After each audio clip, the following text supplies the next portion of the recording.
Assalamualaikum warahmatullahi wabarakatuh. Alhamdulillah wassalatu wassalamu ala Rasulillah wa ala alihi wa sahbihi wa mawalah, amma ba'du.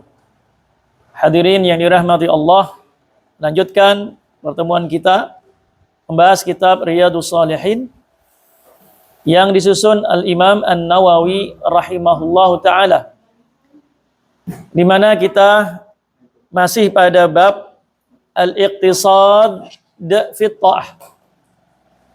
Bab tentang sikap pertengahan di dalam menjalankan ketaatan kepada Allah. Kita masuk pada hadis yang nomor 145. Bab 145.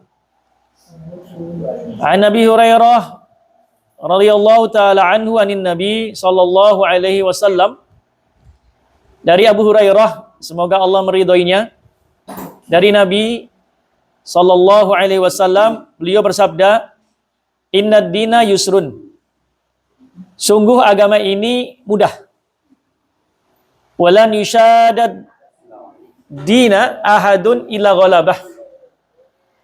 Dan tidaklah seseorang memperberat di dalam pelaksanaan agamanya, melainkan sikap memperberat itu akan mengalahkannya. Fasaddidu wa qaribu.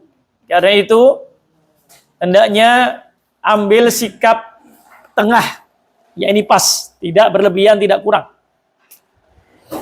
Dan juga sikap istiqomah. Wa qaribu. Kalau tidak bisa maka dekatilah. Wa bisyiru, dan bergembiralah.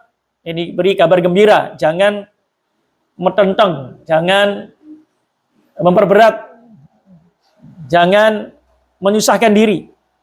Wasta'inu dan minta tolonglah di dalam menjalankan ketaatan bil ghutwah, yaitu dengan berjalan di awal siang.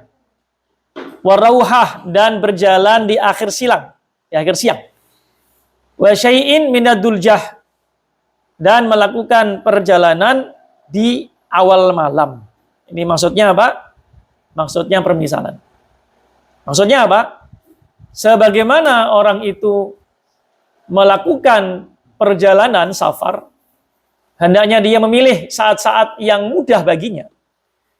Seperti di awal siang, yakni di pagi hari, di mana matahari tidak menyengat, atau melakukan perjalanan di akhir siang, di mana matahari juga tidak terlalu menyengat, atau di awal malam, di mana ya cuaca sudah mulai dingin, sehingga mudah untuk melakukan perjalanan. Maka demikian pula dalam beribadah, ambillah saat-saat yang mudah, yang tidak susah. Kemudian Nabi mengatakan dalam riwayat yang lain, saddidu wa qaribu, bersikap tengahlah dan dekatilah. Ya, waqdu wa ruhu, maka berangkatlah di pagi hari atau di akhir siang, yakni di sore hari. Wa syai'un minaduljah, atau di awal malam. Al-qasda tablugu, bersikap tengahlah, kalian niscaya akan sampai kepada tujuan. Baik. Ya, jadi ar-rauha ini atau dulja ini adalah akhir malam, ya. Akhir daripada malam. Baik, apa di sini? Faedahnya yang pertama, hadis ini menunjukkan bahwasanya Islam itu agama yang mudah, gampang, tidak berat. Itu diantara sifat agama ini.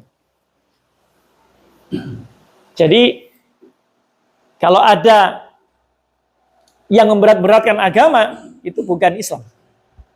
Islam ini agama yang gampang, yang mudah. Ya, bahkan di antara kekhususan umat ini, umat Islam ini yang terakhir ini, umatnya Nabi Muhammad Sallallahu Alaihi Wasallam adalah agamanya mudah. Ya, artinya apa? Manusia itu mampu untuk menjalankan. Ya, manusia mampu untuk apa? Menjalankan. Ya, masih di dalam kemampuan manusia. Kita lihat agama-agama selain Islam. Ya. Itu berat. Untuk menjadi orang yang suci itu harus meninggalkan dunia. Tidak menikah, tidak makan daging, ya kan? Harus uzlah, mengasingkan diri ya, dari kehidupan dunia. Bahkan di syariat Nabi yang terdahulu, seperti syariat Nabi Musa, itu hukuman untuk orang yang menyekutukan Allah dan mau bertaubat. Itu apa? Harus membunuh dirinya. Atau dibunuh, hukuman mati. Sehingga agama Islam ini, agama yang terakhir, agama yang mudah. Artinya apa? Sekali lagi, masih di dalam kemampuan manusia untuk menjalankan. Ya. Tapi jangan digampang-gampangkan ya, dan jangan dipersulit. Baik. Yang berikutnya. Hadis ini menunjukkan tentang tercelanya sikap melampaui batas dalam menjalankan agama. Ya, jadi tidak boleh melampaui batas. Ya. Di antara bentuknya apa? Mengharamkan yang halal tadi itu. Demi menjalankan agama, saya mengharamkan nikah. Saya mengharamkan tidur. Saya tidak mau tidur. Ibadah terus-menerus, sholat malam. Saya poso. Ya, terus-menerus padahal tubuhnya lemah. Ya. Memaksa diri. Nah, ini sikap berlebihan. Tercela. Nah, karena itu hendaknya kita pertengahan. Nah, mengapa sikap berlebihan dalam menjalankan agama yang tercela? Yang pertama adalah karena dia di luar sifat agama ini.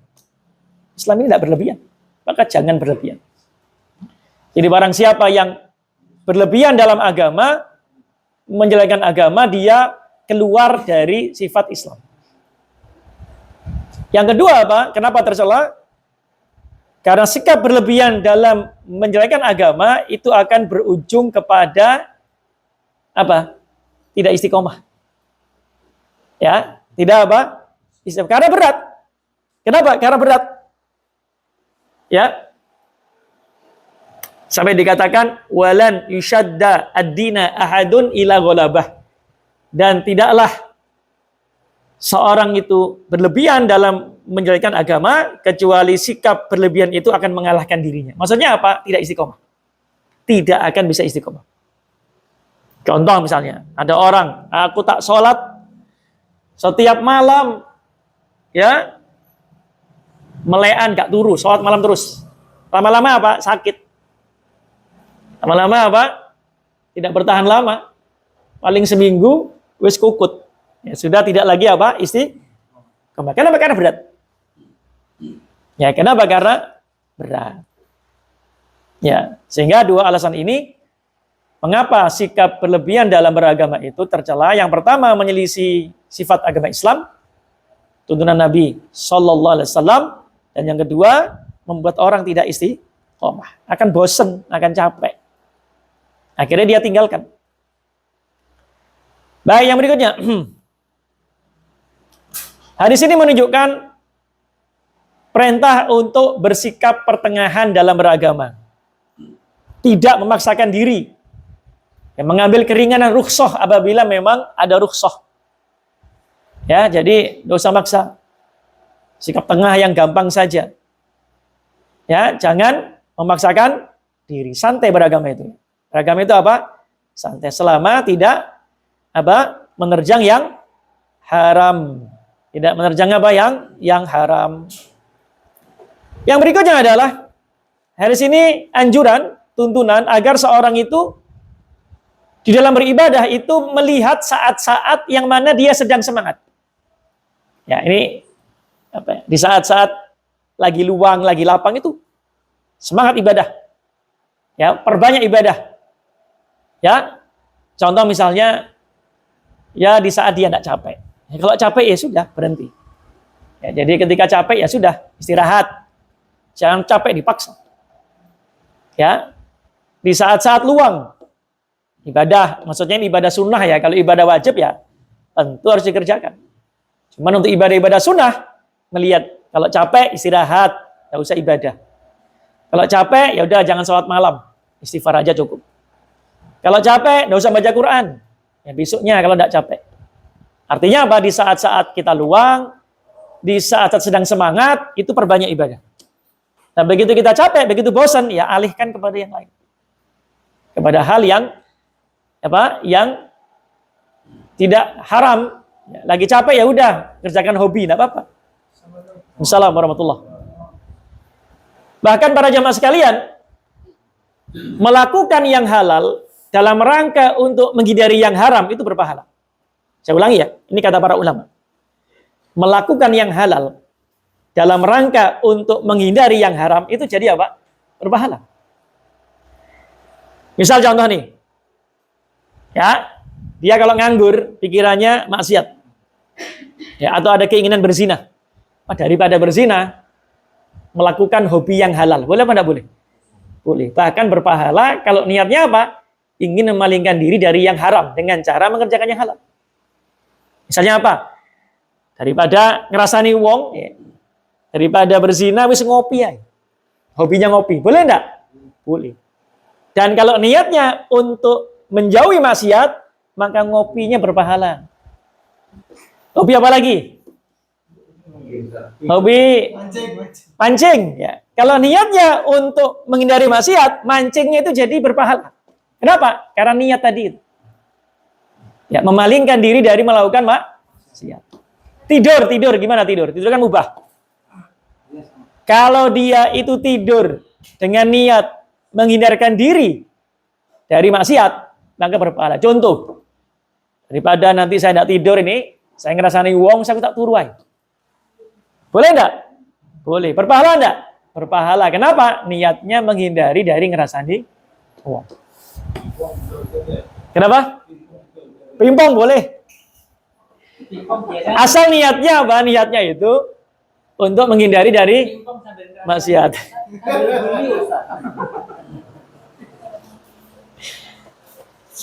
Jadi begitu ya. Itu agama itu gampang. Jadi jangan diperberat, jangan dipersulit. Jangan mengharamkan yang halal. Jangan mewajibkan yang sunnah loh. Sunnah diwajibkan. Ada enggak? Ada. Ada orang lihat kita enggak sholat sunnah, langsung apa? Dicela. Oh, enggak sholat sunnah. Enggak masalah, kan itu kan sunnah. Tidak wajib. Tidak perlu dicela dan tidak boleh dicela. Baik. Yang berikutnya, pertengahan di dalam ibadah, dalam menjalankan agama, itu akan mengantarkan seseorang kepada keridhaan Allah. Jadi sikap pertengahan dalam agama itu disukai sama Allah, dicintai sama Allah. Allah tidak senang apa? Berlebihan. Sehingga kalau kita ini menjalankan agama dengan pertengahan, itu Allah cinta sama kita. Allah ridho sama kita. Dan yang kedua, sikap pertengahan di dalam agama itu akan membuat kita bisa istiqomah. Apa? Contoh, tidak usah jauh-jauh, sodakoh. Aku tahu sodakoh 1 juta. Memaksakan diri, padahal apa? Dia pas-pasan. Apa yang terjadi? Ya sekali. Setelah itu apa? Tidak sodakoh lagi ya. Tapi kalau saya sodakoh, berapa? 1.000 rupiah per hari. Berat apa enggak berat? Enggak berat. Dia akan terus setiap hari sodakoh dengan nilai 1.000. Itu contoh gampang saja. Jadi apa? Sikap pertengahan dalam agama itu yang pertama mendatangkan ridhonya Allah. Karena memang itulah sikap yang dicintai Allah, pertengahan. Dan yang kedua membuat seseorang bisa istiqomah. Karena enggak berat. Karena tidak berat. Hadis berikutnya nomor 146 dari Anas bin Malik radhiyallahu anhu. Beliau berkata, dakhalan Nabi sallallahu alaihi wasallam al-masjida fa idza hablun mamdudun ya baina as-sariyatain. Nabi masuk ke masjid, ya ini Masjid Nabawi. Tiba-tiba beliau melihat ada tali yang diikat di antara 2 tiang. Ya, kalau sekarang mungkin tampar ya. Tampar, diikat di antara dua tiang. Tiang Masjid Nabawi. Faqala, maka berkata beliau, mahadal habl, untuk apa ini tali ini? Kalau mereka berkata, hada hablu li Zainab, hada hablun li Zainab. Tali ini adalah tali miliknya siapa, Zainab. Miliknya siapa? Miliknya apa? Zainab. Apa tujuannya? Ada tali diikat membentang di antara dua tiang. Fa idza fatarat ta'allaqat bihi. Tujuannya apabila Zainab itu mulai capek ketika sholat, maka dia bergantungan atau memegang tali yang terikat atau terbentang di antara dua tiang. Jadi pegangan sama tali kalau capek. Ya. Kenapa? Untuk sholat. Mendengar itu, Nabi berkata, hulu, lepaskan tali itu. Yusalli ahadukum nasyatahu. Hendaknya seseorang itu sholat, ini sholat sunnah, ketika sedang semangat. Jangan dipaksa. Oh capek kok sholat, berhenti. Capek, ngantuk. Jangan dipaksa sholat sunnah. Tunggu aja kalau tidak capek, kalau sedang giat. Jangan dipaksakan sampai bergantungan dengan tali ketika berdiri, jangan. Fa'idha fataro falyarkud. Kalau dia capek, ya dia tidur saja. Istirahat. Jangan apa? Sholat. Jangan memaksakan sholat sunnah. Muttafaqun alaih. Faedah hadis yang pertama, Islam adalah agama yang mudah. Dan Islam adalah agama yang mengangkat semua hal yang berat. Ya, dalam agama. Gampang, enteng. Ini sudah kita bahas tadi. Yang kedua, sholat sunnah itu boleh di masjid. Baik bagi laki-laki atau perempuan. Apa dalilnya di sini? Zainab itu laki atau perempuan? Perempuan. Ya, Zainab siapa yang dimaksud di sini? Ya, Zainab siapa? Ada banyak kemungkinan ya. Apakah Zainab istri Nabi? Zainab binti Jahsyin? Atau Zainab bintu Khuzaimah? Ya. Ya, zahir salah satu di antara keduanya. Ya. Baik, jadi bolehnya sholat sunnah di masjid, dalilnya ini. Baik laki atau perempuan, boleh, tidak masalah. Walaupun afdolnya sholat sunnah di mana? Di rumah. Ya, afdolus sholat, seutama sholat itu apa? Sholatul mar'i fi baitihi ilal maktubah, yaitu sholat seseorang di rumah, kecuali kalau sholat wajib bagi laki-laki, afdolnya di masjid. Sholat sunnah di rumah. Jadi tidak apa-apa. Sholat sunnah di masjid boleh, di rumah boleh. Tapi afdolnya di mana? Di rumah. Lah kalau sholat sunnah tahiyatul masjid, afdolnya di rumah atau di masjid? Afdolnya di rumah atau di masjid? Ya bukan afdol lagi. Namanya tahiyatul masjid, ya di masjid. Masa sholat tahiyatul masjid dikerjakan di rumah? Ya memang harus di masjid. Nah, jangan mulai ngantuk sebetulnya. Nanti ini sudah mulai berhenti kajiannya, mau selesai nih. Katanya tidak boleh ngoyo ini ya, kalau ngantuk berhenti. Baik, yang berikutnya, di sini menunjukkan perbuatan mengingkari kemungkaran, ya, ketika memang pada waktunya. Jadi boleh ya, mengingkari kemungkaran itu bisa dengan apa? Dengan hati, bisa dengan lisan, bisa dengan perbuatan anggota badan dengan tangan. Nah, kapan dilakukan? Sesuai dengan syaratnya. Apa syaratnya masih ingat? Apabila kemungkaran yang akan diingkari betul-betul mungkar. Bukan diperselisihkan kemungkarannya. Nah, ini hati-hati ya. Jadi, kemungkaran yang boleh diingkari, yang memang disepakati apa? Kemungkarannya. Kalau diperselisihkan ulama, maka tidak boleh diingkari dengan keras. Contoh, makan nyambe. Nyambe itu hukumnya haram atau halal? Beda pendapat. Ada yang mengatakan halal, ada yang mengatakan apa? Haram. Nah, kalau kita melihat ada orang makan nyambe nih. Ada teman kita undang kita pesta sate nyambe. Kita mengingkari dia enggak? Boleh mengingkari enggak? boleh tapi gak makso. Loh, bukannya ini haram ya? Kalau dia mengatakan, oh enggak ini halal.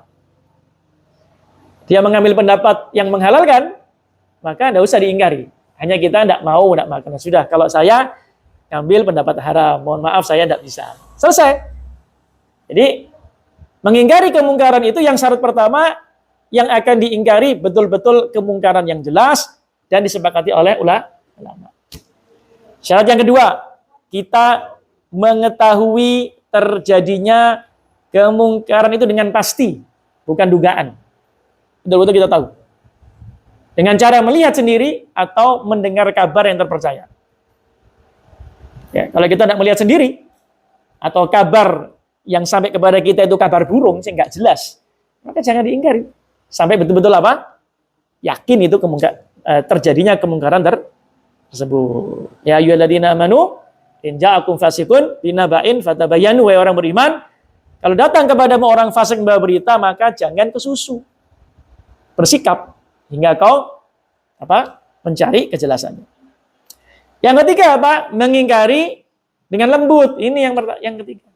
Ingkari dengan lembut, asalnya itu ingkarul mungkar birifqi. Mengingkari kemungkaran dengan kelembutan, itu asalnya, hukum asal. Boleh dengan lebih keras kalau dibutuhkan. Dan yang keempat apa? Syaratnya harus sabar. Artinya apa? Kita tidak boleh tergesa-gesa mengharapkan hari ini diingkari, langsung apa? Hilang, sabar. Ya, yang penting kita isi koma. Kita ingkari kemungkaran, kita jelaskan ini salah. Ya, itu. Baik. Nah, Nabi Sallallahu Alaihi Wasallam ketika melihat ada tali yang diikat, dibentangkan antara dua tiang, beliau mengingkari. Ya, hulu, lepasin. Ya, ini perbuatan apa yang berlebihan. Ya, itu. Baik. Yang berikutnya. Hadis ini menunjukkan tentang anjuran untuk bersikap tengah di dalam ibadah. Ya, dalam menjalankan agama, dan anjuran untuk menjalankan ketaatan ibadah itu ketika masa-masa kita lagi apa? Semangat. Ini tentunya ibadah yang sifatnya apa? Sunnah. Kalau wajib semangat, gak semangat, harus apa? Kerjakan. Kenapa tidak sholat isya? Lagi gak semangat, lagi capek. Ya tidak bisa, itu wajib kok. Tapi sholat sunnah, nah itu yang kita apa? Kalau emang capek ya sudah, berhenti aja. Alihkan kepada kesibukan yang lain, ibadah yang lain. Ya, karena variasi ibadah itu membuat kita tidak bosan. Atau sesuatu yang mubah tadi itu, ngopi, mancing ya. Yang berikutnya, hadis ini menunjukkan tidak disukainya, makruhnya seseorang itu sholat sambil bersandar ke dinding, ke tali ya. Kalau memang tidak ada sebab. Kalau tidak ada apa? Sebab, misalnya kakinya pincang, ya, itu tidak makruh. Kenapa? Ya karena dia memang ada kebutuhan, wong dia pincang ya, atau kakinya tidak ada satu, bersandar maka tidak masalah. Ya, tapi kalau tidak ada sebab, maka dimakruhkan bersandar atau bertelekan pada sesuatu. Bukan tidak boleh ya, tapi dimakruhkan. Baik, berikutnya, hadis ini menunjukkan tentang ya ini mengingkari kemungkaran yang dari syaratnya, yaitu setelah apa? Taunya ilmu. Ya ini jelas ya, bahwasanya apa? Dia tahu. Ya, dia tahu bahwasanya itu betul-betul apa? Mengetahui kemungkaran. Ya, mengingkari kemungkaran. Tadi syarat sudah disebutkan ya. Baik, yang berikutnya hadis nomor 147 dari Ibunda Aisyah radhiyallahu taala anhuma. Beliau berkata, bahwasanya Rasulullah sallallahu alaihi wasallam berkata, "Idza na'asa ahadukum wa yusalli", bila salah seorang di antara kalian ngantuk ya. Ya, dan dia sedang salat, falyarkud, hendaknya dia apa? Tidur dulu. Hatta yataba'anu naum, hingga rasa kantuknya hilang. Jadi dia apa? Tidur dulu. Ada orang mau isya, habis pulang dari luar kota. Ngantuk, capek. Isya dulu apa tidur dulu? Ya jam itu baru adzan nih. Baru datang, dari luar kota, capek sekali. Sholat dulu, apa tidur dulu? Tidur dulu. Sampai kira-kira dia bisa apa? Kantuknya hilang, capeknya hilang. Ya, begitu. Kenapa? Fa inna dakum idza shalau wa na'is. Sebab ya, sungguh bila salah seorang di antara kalian sedang sholat, lalu kemudian dia ngantuk, ya, apa yang terjadi? Tidak sadar, la yadri, la'allahu yadhabu, yastaghfiru, fayasubu nafsahu. Boleh jadi, ya dia itu maunya ingin baca istighfar, gara-gara ngantuk. Akhirnya apa? Lesanya itu malah mengucapkan selain itu, yaitu mencaci maki dirinya. Gak sadar. Kenapa? Ngantuk. Namanya orang ngantuk. Ya betul ya? Nah, kalau kita ngantuk kadang-kadang ingin hati ngomong A, yang terucap apa? B. Makanya disuruh apa? Tidur dulu, istirahat dulu, layah-layah dulu. Sudahlah. Masih panjang kok. Faedah hadis ini yang pertama. Hadis ini menunjukkan tentang tidak disukainya, makruhnya memaksakan diri untuk ibadah. Ini penting. Ya, ojo makso. Tubuh kita ini punya hak. Tubuh kita punya apa?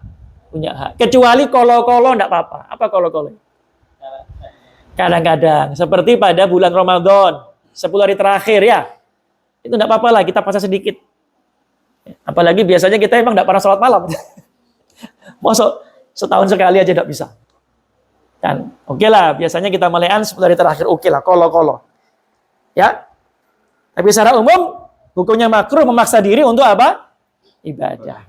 Yang berikutnya, hadis ini menunjukkan tentang pentingnya sikap pertengahan di dalam beragama, dalam ibadah, dan meninggalkan sikap berlebihan. Ini penting sekali.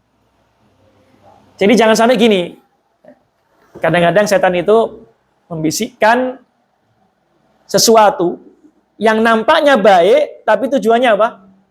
Jelek. Di antaranya apa? Setan itu membisikkan sikap berlebihan.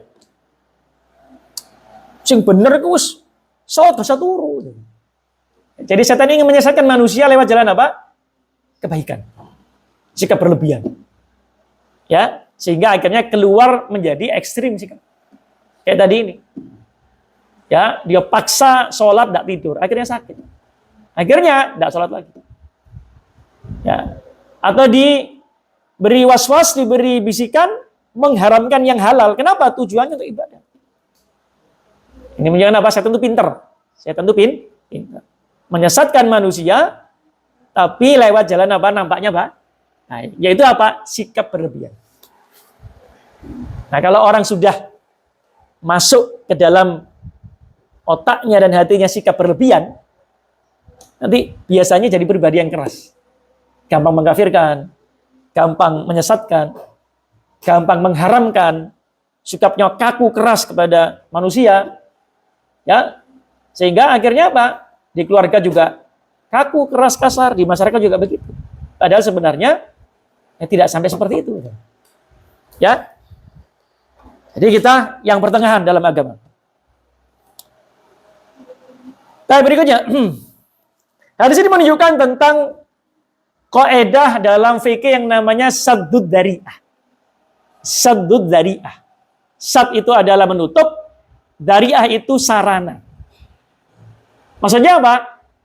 Islam itu tidak hanya mengharamkan perkara yang haram secara zatnya, tetapi mengharamkan, memerintahkan kita untuk menjauhi hal-hal yang menjadi pintu atau sarana untuk melakukan yang haram itu. Jadi mengerti ya? Jadi Islam tidak hanya mengharamkan sesuatu yang haram secara zatnya, tapi juga memerintahkan kita untuk menjauhi hal-hal yang menjadi sarana untuk sampai kepada hal yang apa? Haram tadi itu. Atau pada hal yang buruk itu. Apa contohnya? Misal, ya, Islam mengharamkan zina dalam arti zina ya, zina yang hakiki. Wala taqrabuz zina. Ya, jangan dekati zina. Nah, bahasa yang dipakai oleh Al-Quran itu bukan la taf'alu zina, jangan kerjakan zina, tapi apa? Jangan dekati. Berarti apa? Yang haram tidak hanya melakukan zina, tapi mendekatinya dengan melakukan hal-hal yang menjadi sarana orang untuk apa? Jatuh kepada zina. Misalnya kholwah berduaan, bukan mahram. Itu bukan zina, tetapi sarana untuk terjadinya apa? Maka itu juga haram. Ibaratnya kalau peribahasa kita, kalau tidak ingin terbakar api, jangan main api. Nah, seperti itu. Nah, sama dengan ini. Dalam hadis ini. Orang boleh enggak mencela dirinya? Mencaci dirinya, boleh enggak? Boleh. Apalagi dalam sholat kan enggak boleh nih. Enggak boleh kan? Nah, kalau orang itu ngantuk, dipaksa sholat, maka boleh jadi dia apa? Niatnya membaca istighfar, yang terjadi apa? Mencaci dirinya. Makanya, untuk menutup pintu agar seseorang tidak mencaci dirinya atau mendoakan jelek untuk dirinya ketika sholat, tidur. Kalau sedangkan ngantuk. Kenapa? Karena memaksa sholat ketika ngantuk bisa menjadi sarana untuk seorang mencaci maki dirinya, mendoakan kejelekan untuk dirinya. Maka ditutup. Bisa dimengerti ya? Ini namanya apa? Saddu dzari'ah. Menutup pintu-pintu yang menjadi sarana seseorang untuk melakukan kesalahan. Berikutnya, hadis ini menunjukkan tentang wajibnya khusyuk di dalam sholat. Ya, makanya kita dilarang sholat ketika ngantuk, nemen, jangan. Jangan sampai ngantuk, nemen, jangan. Ya, kita khusyuk itu bagian daripada apa? Wajibnya sholat. Makanya dalam Al-Quran disebutkan di surah An-Nisa ayat 23, ya ayyuhalladzina amanu la taqrabus shalah wa antum sukara hatta ta'lamu ma taqulun. Ya orang yang beriman jangan sholat dalam keadaan mabuk. Ya, agar kamu faham apa yang kamu ucapkan. Maka segala macam bentuk yang bisa membuat pikiran itu menjadi tidak sadar ketika sholat, itu dijauhi. Di antaranya apa? Yaitu ngantuk. Ini menunjukkan apa? Khusyuk dalam sholat itu wajib. Ya, wajib ya. Ya. Nah, bagaimana kalau ada orang gak khusyuk ketika sholat? Gimana? Nah, gimana? Ya, kalau kita ambil pendapat yang paling ringan, yang jelas khusyuk ini, ya, banyak ulama tidak memasukkannya kepada rukun. Jadi kalau tidak ada khusyuk, sah. Yang rukun apa? Tumakninah. Bedanya apa? Tumakninah dengan khusyuk. Tumakninah itu pada gerakan, dohir.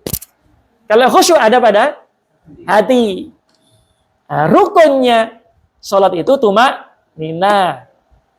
Khusyuk bukan rukun. Nah, kalau khusyuk itu rukun, Pak.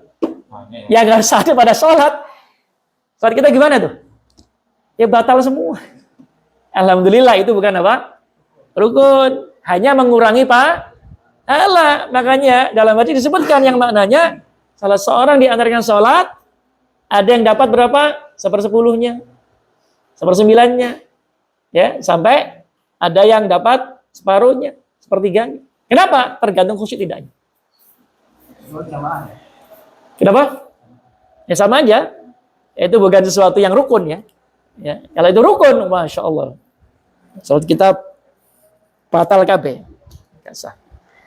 Nah, sehingga para jemaah sekalian, ini yang penting. Jadi khusyuk itu adalah bagian penting dalam sholat.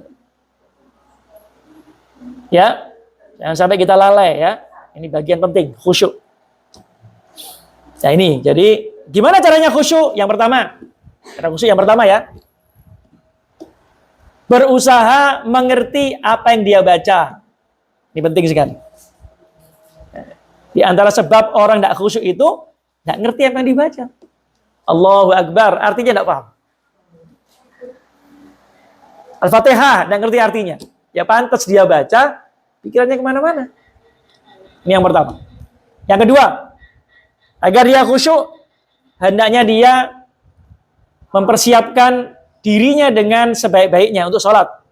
Pakaian yang bersih, harum, ya, dalam keadaan dia baik, ya, dalam keadaan dia siap untuk sholat. Ini yang kedua. Yang ketiga apa? Hendaknya dia menghilangkan segala sesuatu yang bisa mengurangi kekhusyuan. Misalnya gambar-gambar, tulisan. Makanya para nabi itu sholat, ya. Sholat. Kemudian beliau itu melihat ada apa? Kain yang bergambar. Beliau noleh sedikit ini. Lihat sedikit.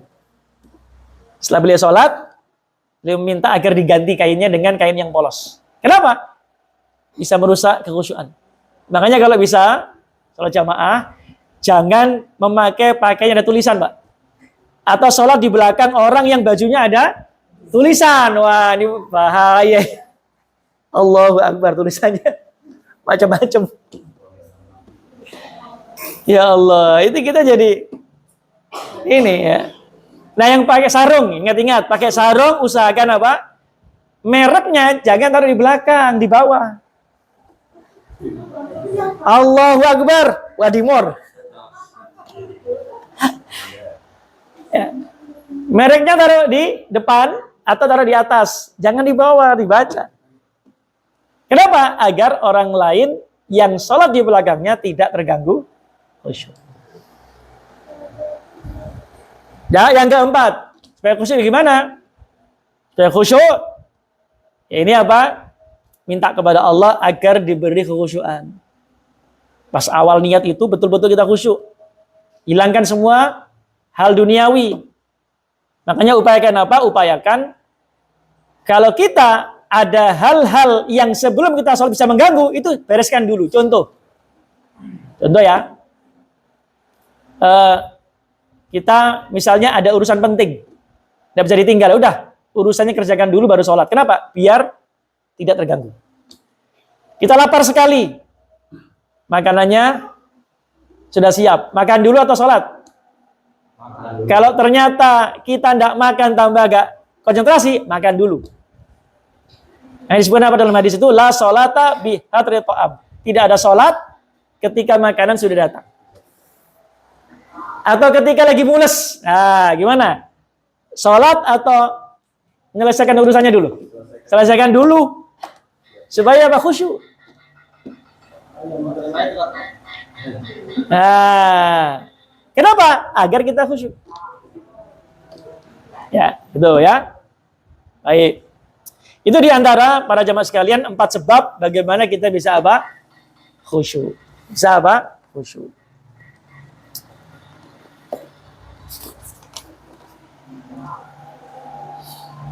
Nah, ini ada bahasan ini lagi kita bahas ya. Nanti panjang nih. Baik.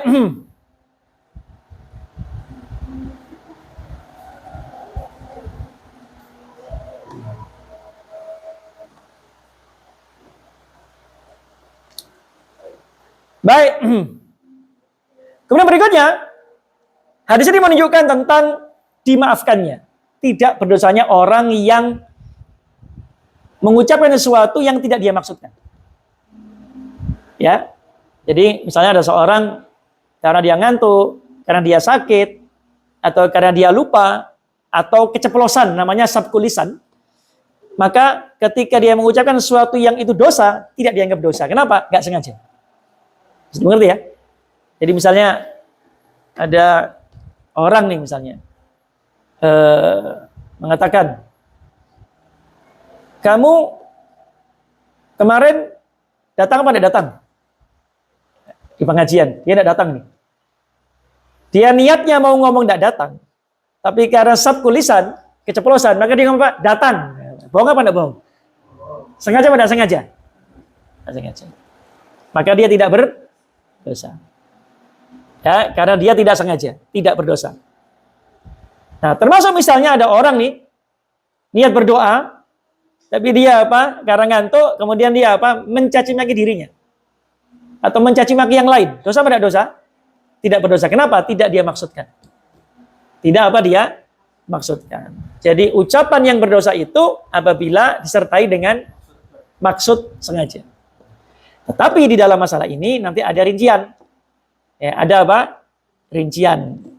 Ya, tapi intinya apa? Ucapan yang tidak dimaksudkan itu tidak berdosa. Bahkan tidak ada kaitan hukumnya. Contoh, ada orang sumpah nih. Tapi sumpahnya itu apa? Tidak dia maksudkan. Maka tidak berlaku sumpah itu. Nah, contoh nih. Ini Allah. Ya.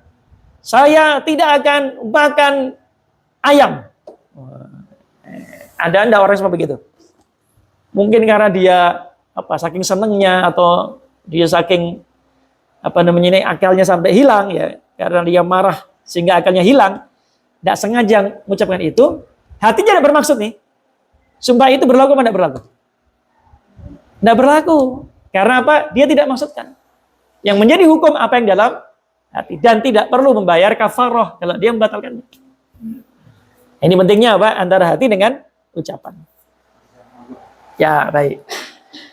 Contoh lagi misalnya ada orang niat mentalak istrinya, tapi hatinya nggak niat, gimana itu? Ya, jadi dia keliru ngomong, dia tidak berniat sama sekali. Ya, maka gimana itu? Gimana itu kira-kira itu? Nah, itu rinciannya ya. Itu ada apa? Rinciannya. Ada rinciannya. Kalau dia marahnya marah-marah betul sehingga hilang akalnya, tidak dianggap. Kalau marahnya sampai menguasai dirinya sehingga dia kemudian menjadi kayak hilang akal, maka tidak jatuh. Tapi kalau dia itu marahnya marah yang masih bisa menguasai akal, maka dia jatuh. Nadar ya. Nadar, tapi ini ada rincian ya. Jadi kapan nanti ucapan itu, hati dengan ucapan harus ada, kapan dia itu niat tanpa ucapan tidak berlaku. Itu nanti ada rincian, tapi yang jelas apabila orang itu mentalak istrinya, marahnya itu menguasai akalnya, maka tidak jatuh. Tapi kalau marahnya dalam arti masih marah yang normal, maka dia jatuh. Jadi mengerti ya? Tapi kalau terkait sumpah, maka dia tergantung daripada apa? Dari hatinya. Maka itu disebut oleh para ulama dengan ucapan laghul yamin, sumpah main-main. Jadi sumpah yang tidak dimaksudkan.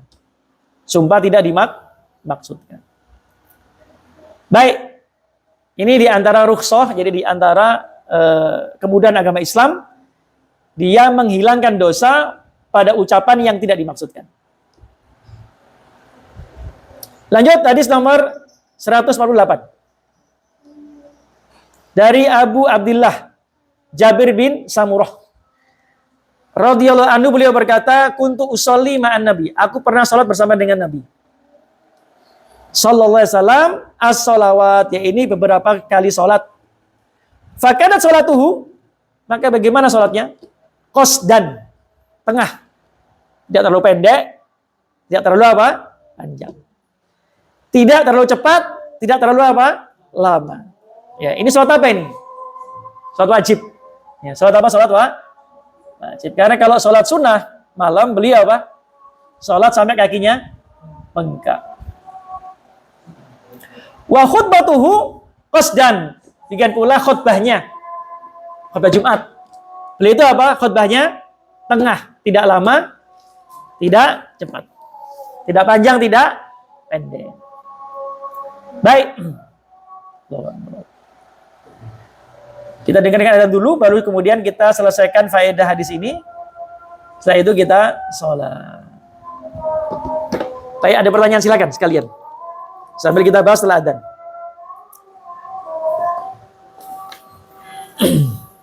Asyhadu an la ilaha illallah.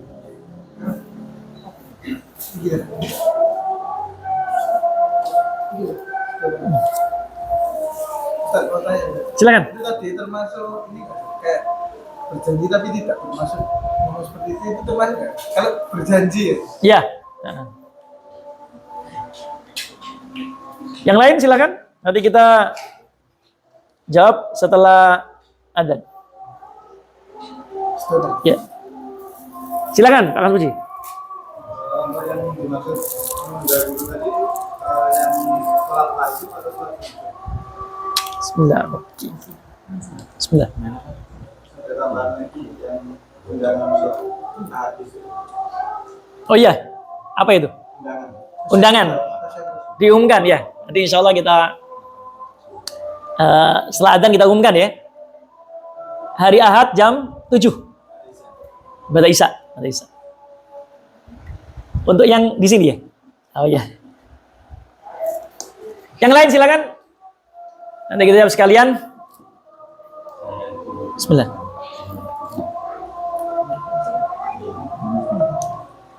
Sebenarnya misalkan seorang pemimpin dalam suatu perusahaan mewajibkan ibadah zakat karyawannya. Kalau tidak dilakukan maka akan ada hukuman langsung karyawannya. Seperti itu.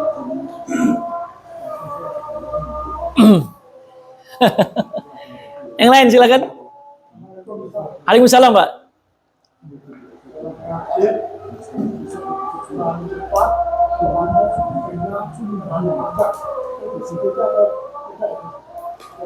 Salat wajib terlalu panjang, terlalu pendek.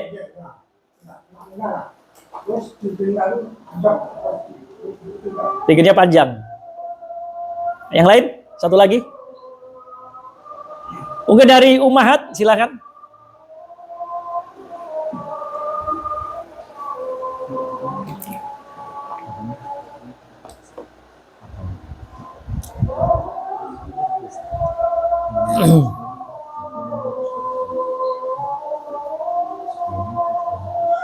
Allahu Akbar.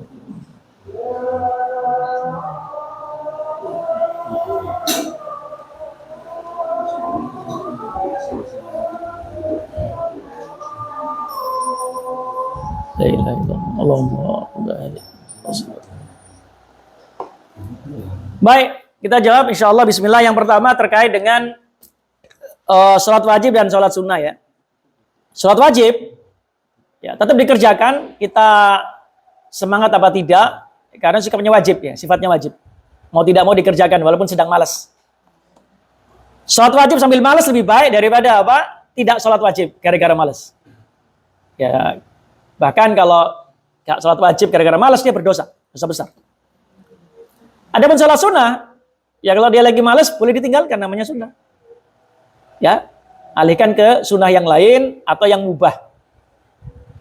Adapun menunda pelaksanaan sholat karena capek atau karena ada sesuatu yang bisa mengganggu pikiran, maka berlaku untuk semua. Baik sholat wajib ataupun sholat sunnah, tidak ada masalah. Kalau sholat wajib aja boleh, apalagi menunda sholat sunnah karena satu sebab. Pertanyaan kedua, tentang masalah sholat yang terlalu cepat. Ya, apa ukurannya? Kita tahu bahwasanya tumak nina itu bagian dari rukun sholat. Ya. Ini pernyataan jumhur ulama. Ya, jumhur, mayoritas ulama mengatakan tumak nina itu rukun sholat. Kalau ditinggalkan, sholatnya gak sah, batal. Nah, bagaimana orang yang sholatnya terlalu cepat? Ya, ukurannya apa? Kita harus tahu. Ukuran tumak nina itu apa? Kan begitu ya? Pertama, ukuran tumak nina adalah ukuran di mana seseorang bisa melaksanakan yang seharusnya dalam gerakan ataupun ucapan dalam sholat. Contoh, pertama misalnya ketika dia berdiri baca Al-Fatihah. Nah, ini ukurannya harus jelas. Ya, bisa baca Al-Fatihah walaupun cepat. Satu nafas boleh. Walaupun tidak dianjurkan satu nafas. Yang kedua, gerakan antara ruku ke i'tidal, ke sujud, duduk di antara dua sujud, itu ukurannya dua. Yang pertama, sempurnanya gerakan itu. Ya. Jadi misalnya kalau dari berdiri ke ruku, itu harus betul-betul sempurna dia. Ya. Bukan ruku itu apa? Itu sempurna. Ketika dia berdiri, tidak harus sempurna berdiri. Ketika sujud, harus bagian-bagian sujud betul-betul menyentuh tanah. Ukuran pertama. Ukuran kedua adalah bacaannya. Seberapa lama? Maka lamanya dengan kadar ucapan subhanallah. Itu sudah dianggap apa? Tumak ninah. Jadi kalau ada orang kok sholatnya seperti itu, masih tumak ninah. Kurang dari itu tidak tumak ninah. Yang ketiga adalah yaitu bagaimana kalau di perusahaan mengharuskan seseorang itu sholat sunnah. Kan gitu ya. Yang jelas keharusan ini bukan keharusan syariat. Misalnya harus sholat duha. Ya tentu tidak jadi wajib sholat duha itu secara syariat ya. Betul apa enggak? Kan tidak bisa kemudian sholat duha jadi wajib hukumnya menurut syariat gara-gara diwajibkan oleh perusahaan. Betul apa enggak? Yang kedua, lalu bagaimana kalau kemudian perusahaan itu mengharuskan orang sholat duha? Kan begitu ya? Kalau Anda dia dipotong gaji misalnya. Itu tergantung janji dia dengan perusahaan.